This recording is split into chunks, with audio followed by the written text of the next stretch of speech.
Hello friends, welcome to YouTube channel education Niketan. जैसा कि BPSC के चेयरमैन ने अपने ट्वीट में कहा था कि 68th बीपीएससी प्रीलिम्स का प्रोविजनल आंसर की जल्द ही जारी कर दिया जाएगा।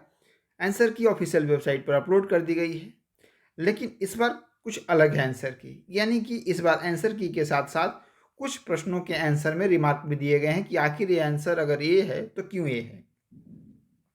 लेकिन कुछ रिमार्क्स ऐसे हैं जिसे पढ़ने के बाद आपको लगेगा, या यूं कहें कि आपके मुंह से अनायास ही निकल जाएगा कि चेयरमैन सर आपके चरण किधर हैं। आपने इतना अधिक सोचा, इतना कठिन सवाल बनाया। इस तरीके के जो कुछ एग्जाम्पल्स हैं मैं तुरंत आपको इस पीडीएफ में दिखाऊंगा नीचे। पहले तो जो अच्छे रिमार्क्स हैं, जो कन्फ्यूजन को क्लियरिफाई करते हैं, उसे दिखाता हूं।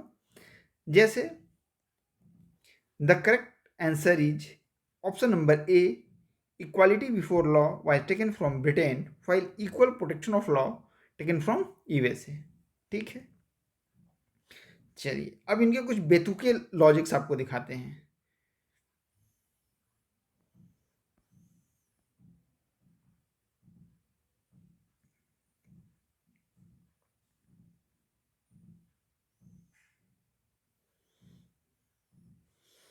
Set D, question number 63। अब इनका लॉजिक सुनिएगा। The correct answer is option number C. Shri Nitish Kumar inaugurated Ganga Jal Apurti Yojana at Rajgir on 27th November 2022 and at बोध गया 28th November 2022।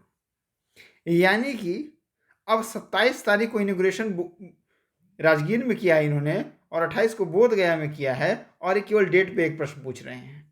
वाह! यानी कि बच्चा मुख्यमंत्री जितना भी इनोग्रेशन हर जगह पे करेंगे उसकी टाइमिंग को याद रखेगा।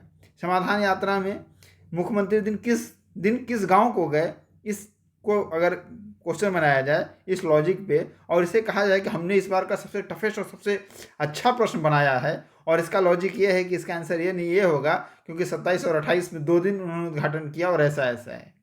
वाह! इसके बाद और एक लॉजिक सुनिए इनका। The correct answer is option number E, observatory Langat Singh college was not included in UNESCO list, it was a fake news duly clarified later. अब इनको बाद में पता चला कि ये फेक न्यूज़ था। तो भाई साहब ये बता दो आप कि बच्चों को कैसे पता चलेगा कि फेक न्यूज़ था जब आपको नहीं पता था। क्या बीपीएससी कोई मैगजीन निकालती है जिसको पढ़ के बच्चा माने कि ऑथेंटिक न्यूज़ है और ये फेक न्यूज़ है? अच्छा, इस तरीके के प्रश्न को आपने डिलीट क्यों नहीं किया फिर? ऐसा नहीं है कि बीपीएससी ने प्रश्न डिलीट नहीं किया, डिलीट भी किया है। तो इस प्रश्न को डिलीट क्यों नहीं किया गया? ई ऑप्शन देकर आप क्या सिद्ध करना चाहते हैं? इसका मतलब कि अगर बच्चे ने कोई दूसरा अगर ऑप्शन लगाया है तो वो तो पनिश्ड हो गया वो बच्चा।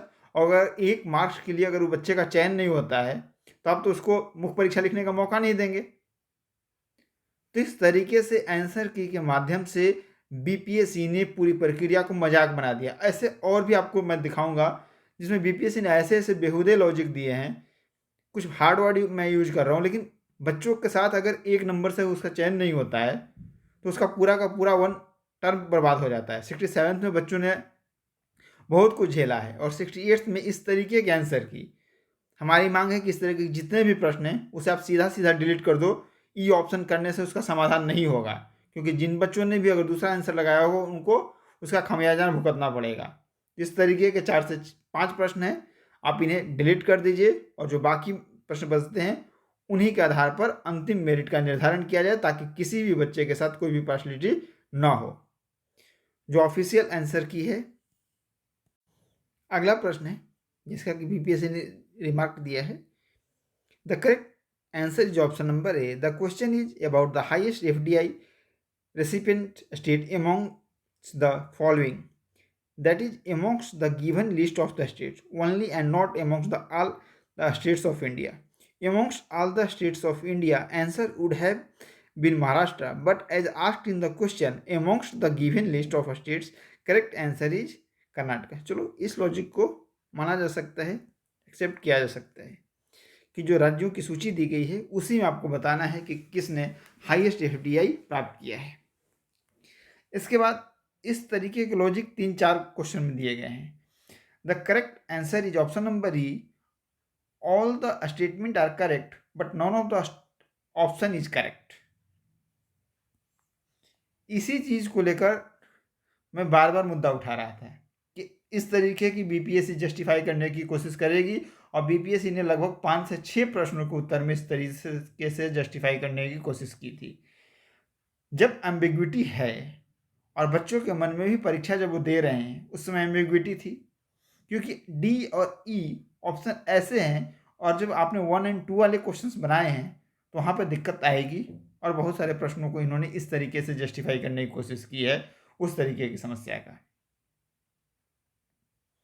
इसके बाद एक क्वेश्चन इन्होंने डिलीट किया है, सेट डी का question number 140। Question doesn't specify such A district amongst given 3 districts only or all districts in Bihar or India, so it should be deleted.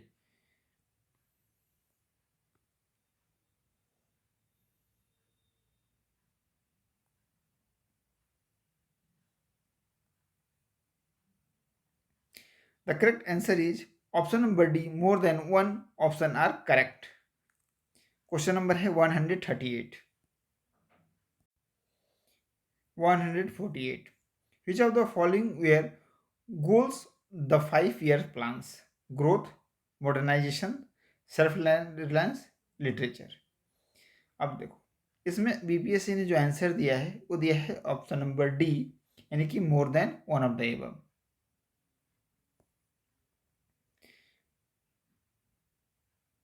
Sorry, इसका आंसर बीपीएससी ने दिया है E. The correct answer is option number E, all the statement are correct but none of the option is correct. और इस तरीके के प्रश्न गलत होने का एकमात्र कारण बच्चे का नॉलेज नहीं है, बल्कि क्वेश्चन की फ्रेमिंग है। अगर क्वेश्चन की फ्रेमिंग को सही कर दिया जाए तो इस तरीके के बहुत सारे ऐसे प्रश्न हैं जो छात्रों को गलत हो रहे हैं, गलत नहीं होते। क्योंकि इन तरीके का प्रश्नों के गलत होने का एक बहुत बड़ा कारण इस प्रश्न की फॉर्मेटिंग है, ना कि बच्चे की नॉलेज की लेवल।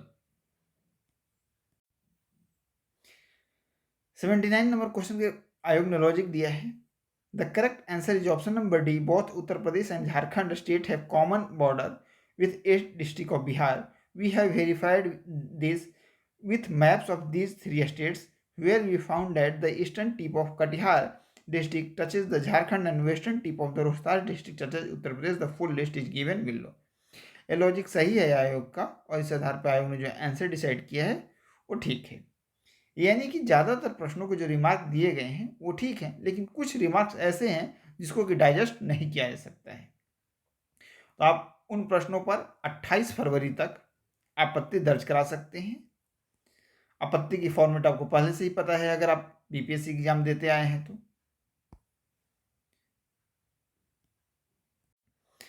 अगर आपने पहली बार एग्जाम दिया है तो फॉर्मेट आपके सामने है। आपको क्रम संख्या लिखना होता है, प्रश्न संख्या लिखना होता है, प्रोविजनल आंसर की, इसके बाद उम्मीदवार द्वारा ओएमआर सीट में जो आंसर भरा गया है उसे, और उम्मीदवार यानी कि आप जो आंसर सुझा रहे हैं उस आंसर को बताएं, और आपत्ति का आधार, स्रोत या साक्ष्य आप मेंशन करें, अपना रोल नंबर, नेम और बुकलेट सीरीज। इन चीज़ों के साथ आप जो आपकी आपत्ति है, ऑब्जेक्शन है, वो 28 फरवरी 2023 संध्या 5 बजे तक बिहार लोक सेवा आयोग को भेज सकते हैं। लिफाफा व परीक्षा का नाम अवश्य लिखें। उक्त तिथि एवं समय के पश्चात जो आपत्ति या सुझाव भेजे जाएंगे उस पर विचार नहीं किया जाएगा। क्लियरली इन चीज़ों का मेंशन करना है आपको। जो कोपेन की जलवायु वाला प्रश्न था उसका आयोग ने जो लॉजिक दिया है, आंसर ए दिया है 73 का। The correct answer is A W cover south India not UP and Bihar. Correct answer is CWG। जो मॉडर्न हिस्ट्री का क्वेश्चन है उसका आयोग ने आंसर 25 का बी माना है। The correct answer is option number B, cabinet mission was sent to work out a constitutional arrangement for transfer of power. It was neither sent to establish the government not to work out details of Jinnah demand for Pakistan.